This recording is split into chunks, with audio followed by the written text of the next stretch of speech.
Mas quando eu me batizei, há 9 anos atrás, eu me batizei para me envolver com a Missão Caleb.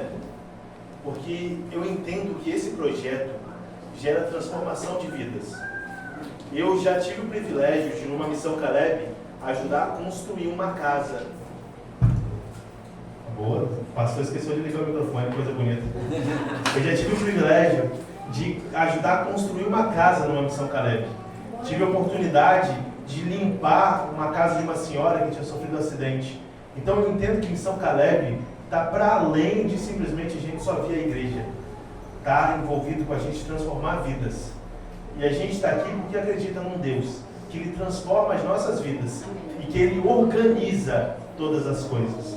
Eu quero compartilhar com vocês uma mensagem logo no início da Bíblia, mas que para mim fala muito forte no meu coração, porque mostra como Deus lida com as coisas desse mundo e como Ele organiza todas as coisas. Mas antes da gente entrar na mensagem em si, gostaria de fechar os olhos, abrir o coração e falarmos com o nosso Deus. Santo e eterno Deus, Pai querido, obrigado, Senhor, pelo privilégio de podermos estar aqui na Tua santa casa de oração e de ouvirmos a Tua voz. Obrigada. Senhor, que nesse momento Fábio se cale, para que a Tua palavra e o Teu Santo Espírito falem conosco. Em nome de Jesus. Que seja o Senhor a falar, Amém. em nome de Jesus. Amém. Amém. E amém. Pode ligar para mim, Carlos, por favor.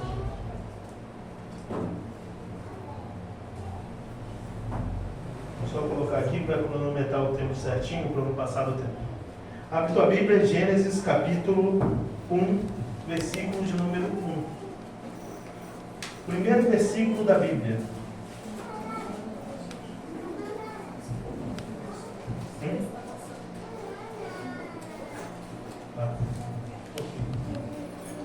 Gênesis 1, versos 1 a 3, diz assim: No princípio criou Deus os céus e a terra.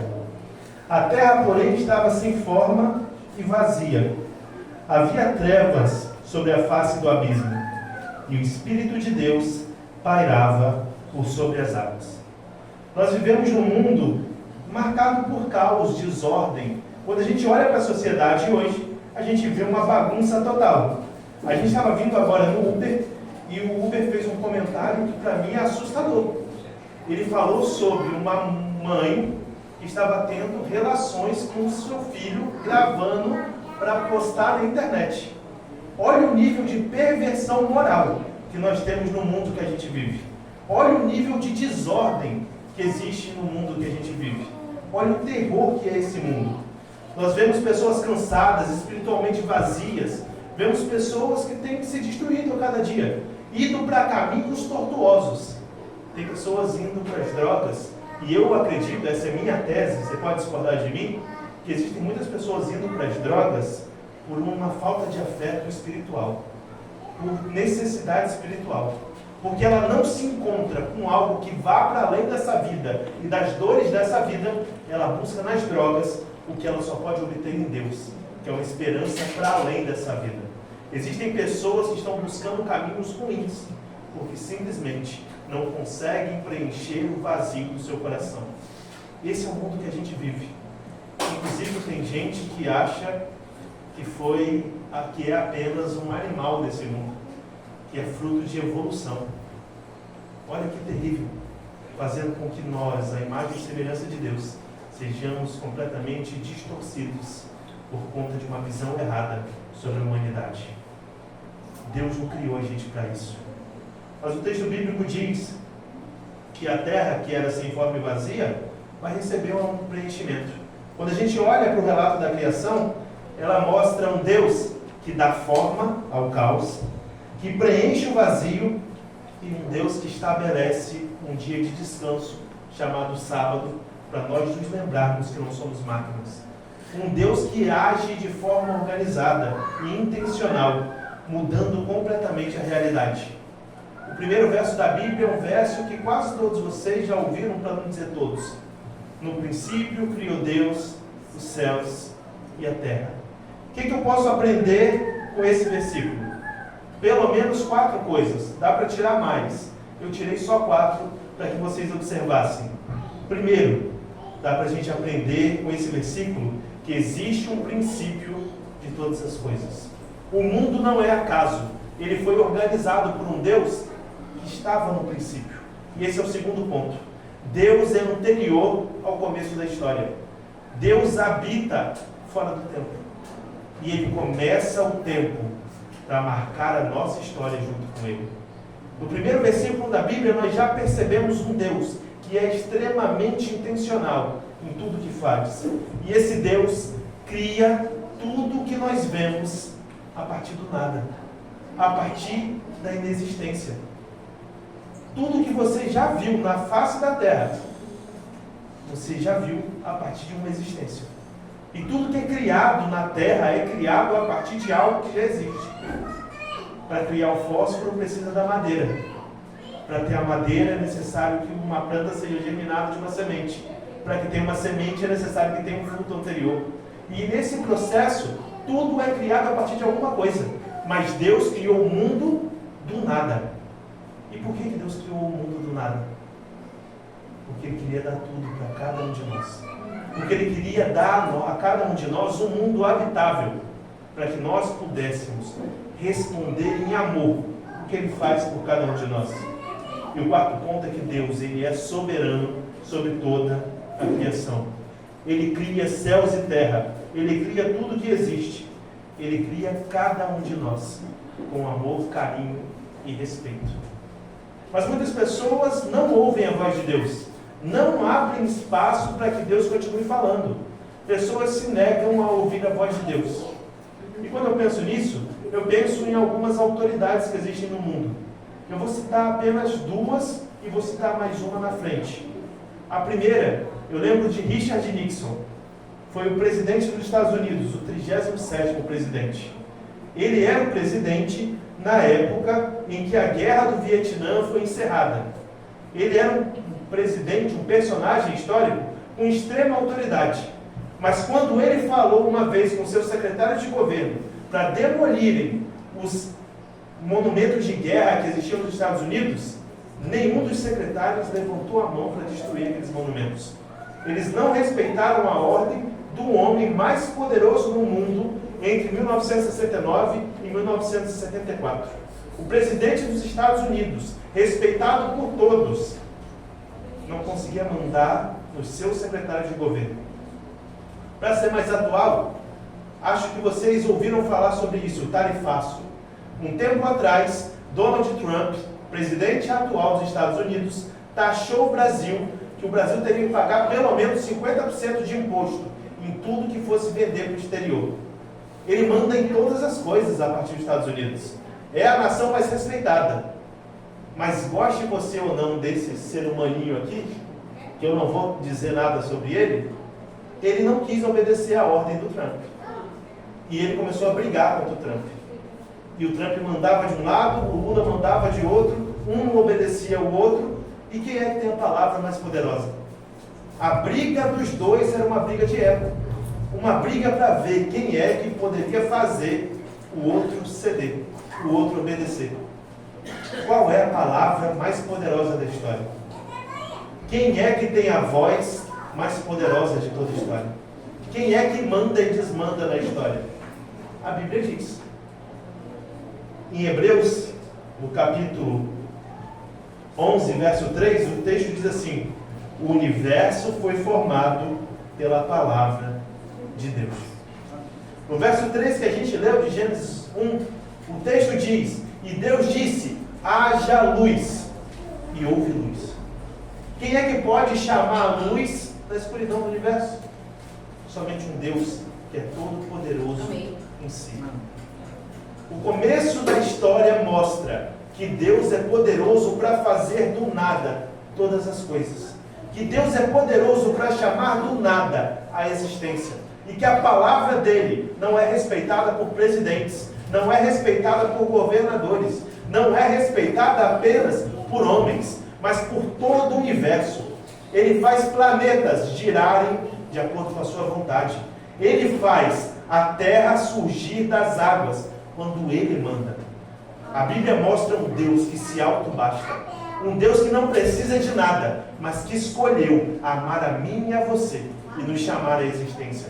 Esse é o Deus que a Bíblia proclama para nós. Esse é o Deus que Ele mostra a partir de sua palavra. Um Deus criador e extremamente organizado. Mas o texto bíblico diz que a terra era sem forma e vazia. E queria te propor um exercício simples.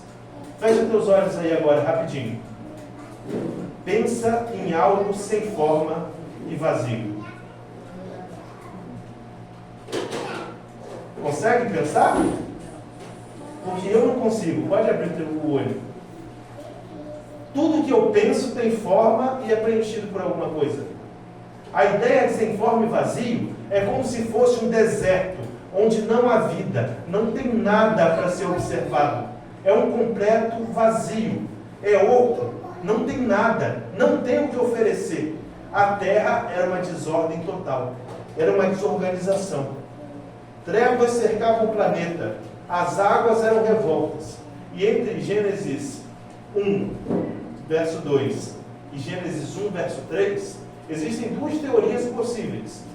Primeira teoria, é possível que isso seja uma sequência imediata. Deus nota que a terra é sem forma e vazia, já tinha criado parte do universo, e Ele começa a criar a terra. Segunda teoria, é possível que entre Gênesis 1, verso 2, a terra sem forma e vazia, e Gênesis 1, verso 3, exista algum espaço de tempo que nós não conhecemos. Todas as duas possibilidades são reais. Você pode escolher o que você quiser. Nenhuma das duas é problemática. Mas independente se passou tempo ou não, o que nós temos no relato bíblico é uma terra desorganizada. E Deus olha para essa bagunça e decide: eu vou organizar. Parece até a minha esposa. Quando chega em casa, olha para a casa e diz: isso está sem forma e vazio. Fábio passou por aqui. Agora eu vou dar forma nesse negócio. Se deixar por minha conta, a casa vira um caos completo. Eu não tenho habilidade para isso. Eu me esforço. Mas a cada vassourada que eu dou para limpar, eu dou 2 sujadas para trás. Não é minha habilidade.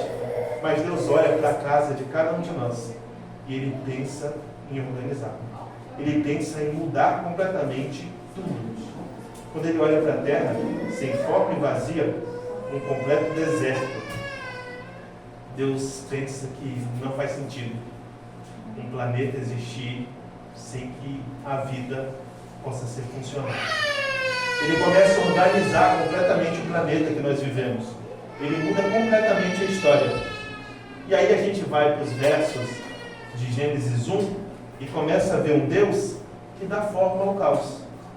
No primeiro dia, Ele cria a luz. Ele faz com que, pela primeira vez, o planeta que é coberto de trevas seja iluminado. É a primeira vez que o planeta tem um dia de 24 horas. É a primeira vez que o planeta recebe iluminação. E possivelmente essa iluminação vem do próprio Deus. No segundo dia, Ele forma a atmosfera e separa as águas debaixo da atmosfera. Inclusive o espaço tem partículas de água. Então a ideia de Deus separar a água de cima e de baixo do firmamento vem dessa ideia. Deus está separando a atmosfera e água. E Ele começa a gerar espaço organizado. E no dia 3, Deus faz a porção de terra seca aparecer. E Ele começa a reinar sobre isso. 3 dias, Deus pega algo sem forma e começa a dar forma. Os mares revoltos que cobriam toda a terra, agora são dominados e controlados por Deus. A terra seca aparece, a atmosfera fica organizada, a terra é iluminada. Deus começa a formar. Isso para mim é fascinante, porque mostra um Deus preocupado com beleza. Beleza. Já parou para pensar que Deus se importa com beleza? Sabe por que a gente se importa com beleza? Aliás, antes disso, deixa eu só pensar num negócio contigo. Alguém aqui já ouviu falar sobre teoria da evolução alguma vez na vida? A ideia da teoria da evolução é que as pessoas, os seres, foram evoluindo a partir de outros seres. E esses seres, os mais fortes, permaneciam. Só que, como seres humanos, nós nos preocupamos com o que é organizado, o que é bonito. Você não quer apenas uma casa. Você quer que sua casa seja organizada e bonita. Você quer que sua casa tenha pelo menos um pouquinho de coisas belas. Por que a gente se preocupa com isso, se isso não muda nada na nossa vida de forma prática? Porque se está bonito ou não, o que importa de forma prática é ser funcional. Você não precisa de uma cama bonita. Você precisa de uma cama que dê para dormir. Você não precisa de uma televisão bonita.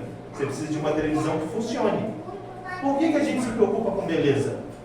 Porque a gente reflete a imagem de Deus. Amém. E a gente não gosta de bagunça. É por isso que quando a nossa vida está bagunçada, a gente se importa tanto com ter uma vida melhor. É por isso que a gente não se contenta com pouca coisa. É por isso que a gente deseja sempre mais. Porque a gente sempre quer ter o melhor. A gente quer o mais belo, o mais arrumado, o mais organizado. É por isso que a gente sempre deseja ir além nas coisas que a gente faz. E Deus, Ele coloca isso em nós, porque Ele é um Deus de ordem e não de bagunça. Ele implementa isso em nós para refletir o caráter dele, de um Deus que dá forma às coisas. É por isso que nós somos criativos. Nós buscamos fazer as nossas coisas da maneira mais organizada. Inclusive tem gente que tem uma habilidade a mais, que é a galera que sabe fazer gambiarra. Vocês já viram essa galera? Meu pai é um desses caras. Qualquer coisa possível vira gambiarra na mão dele. Quebrou o negócio, ele dá um jeitinho e faz funcionar de novo. A gente tenta organizar ao máximo a nossa vida. Mas Deus não só organiza, não só forma. Deus preenche. Se no primeiro dia Ele faz a luz surgir, no quarto dia Ele faz os astros surgirem, sol, lua e estrelas. Ele cria um reino e coloca alguém para reinar sobre. Ele cria o ambiente da luz e coloca o sol, a lua e as estrelas para reinarem sobre a criação. No segundo dia, Ele tinha feito a atmosfera, o ar e a água. No quinto dia, Ele coloca os seres que vão voar e os seres que nadam para a existência. No terceiro dia, Ele faz porção de terra seca. No sexto dia, Ele coloca animais terrestres, silvestres e os de casa e cria o ser humano. Ele faz exatamente 3 coisas que dão forma e 3 coisas que preenchem. E os 6 dias da criação se completam entre reinos e reinantes. O reino no primeiro dia é a luz, os reinantes são os astros. O reino no segundo dia é o ar e a água. No quinto dia são os animais que voam e os que nadam. E nessa ideia, Deus trabalha a criação inteira. Só que aí a gente tem um probleminha. Porque a criação não termina no sexto dia. A criação no sexto dia tem o auge na formação do homem, que é também formado e preenchido. Como é que Deus faz? Ele mete a mão no pó da terra, e eu vou explicar isso mais devagar amanhã, mas ele mete a mão no pó da terra, e depois ele sopra o fôlego de vida no homem. Ele primeiro forma, depois ele preenche. Mesma situação. E aí chega o sétimo dia. A dinâmica é, tem um reino e alguém que reina sobre. Deu para vocês entenderem essa dinâmica? Tranquilo? Todo mundo acompanhou o pensamento? Está tranquilo? Primeiro dia reino, quarto dia reinante. Segundo dia reino, quinto dia reinante. Deixa eu te fazer uma pergunta. O sétimo dia é reino ou é reinante? Reinante? Quem acha que é reinante, levanta a mão. Deixa eu abaixar a minha. O sétimo dia é reino. É reino. O sétimo dia é um presente de Deus para a humanidade, para que a humanidade contemple o verdadeiro reino. Deus chega no sétimo dia, olha para trás e diz: tudo que eu fiz é muito bom. Homem, você que foi agora criado na tarde do sexto dia, você que não trabalhou, você que não fez nada para criar, é convidado a entrar no sétimo dia, olhar para trás, ver tudo que eu fiz e reinar junto comigo sobre a criação. Deus dá domínio ao homem, lembrando ao homem que ele recebeu um jardim de presente extremamente organizado.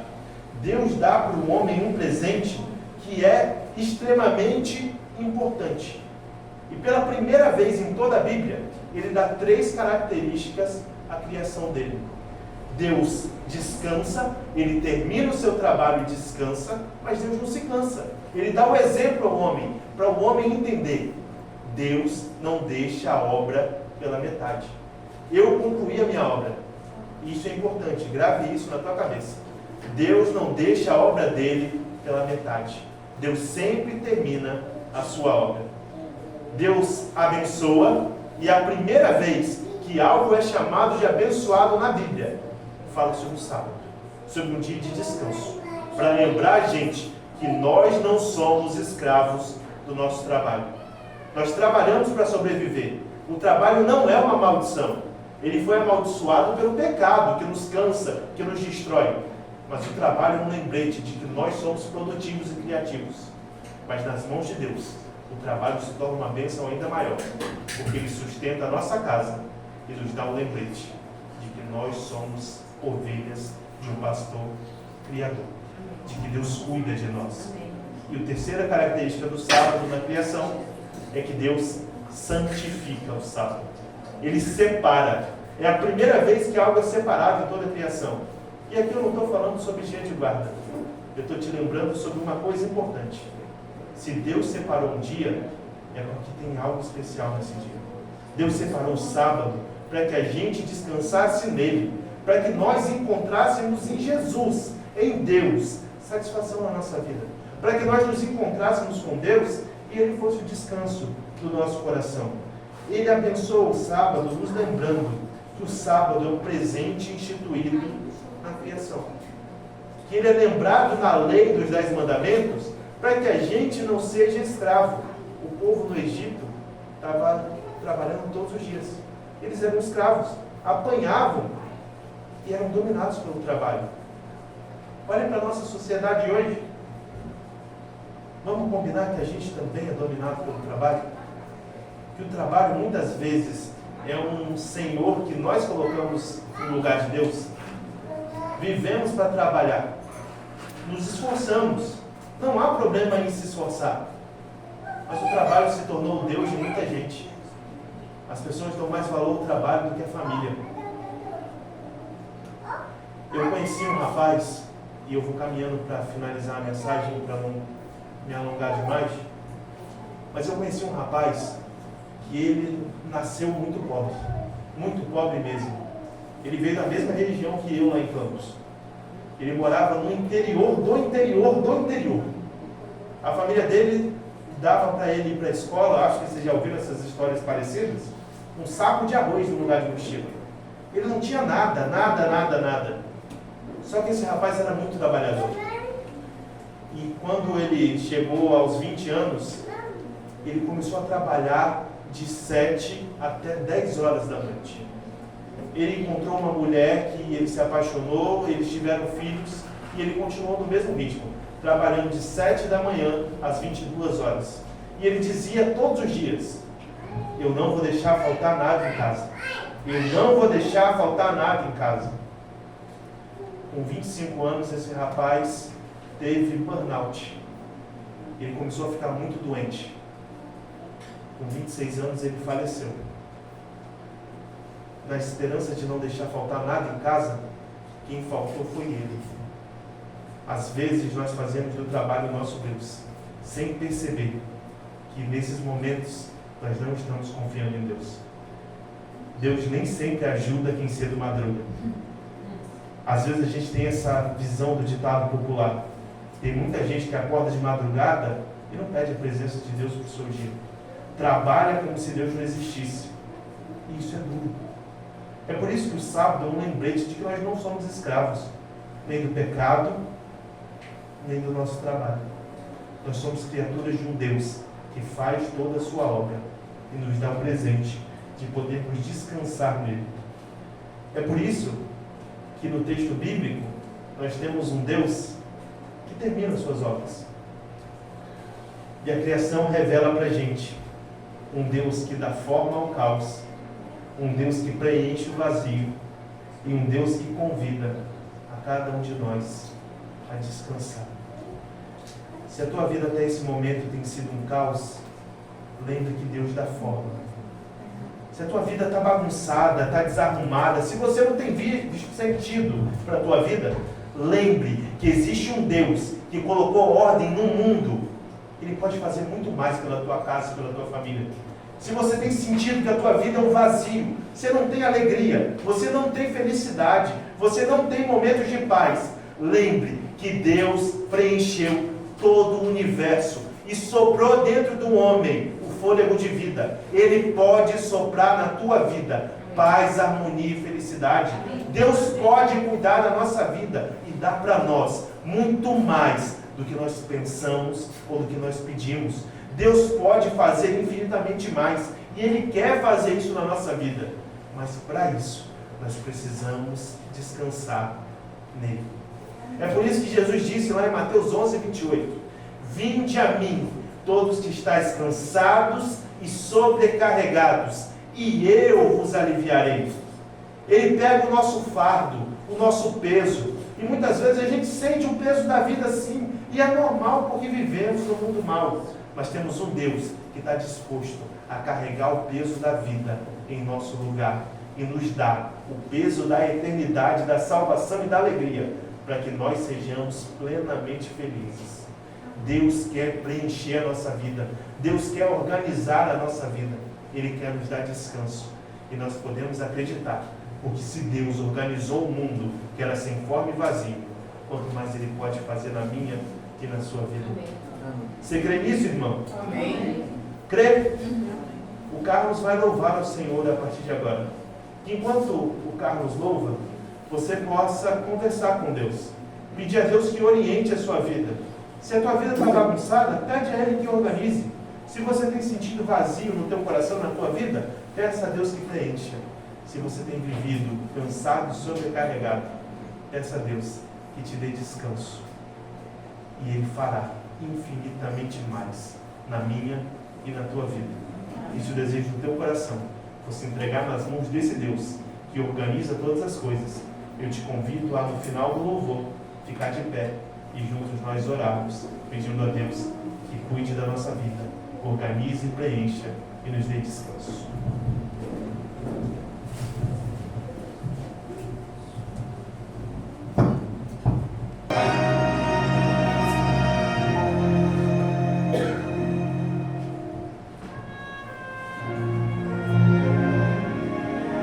Na pétala de cada flor que se abre, eu leio que Deus é amor.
Santo Deus, Pai querido, muito obrigado, Senhor, pela oportunidade que tivemos de estar na Tua casa. Obrigada, Senhor.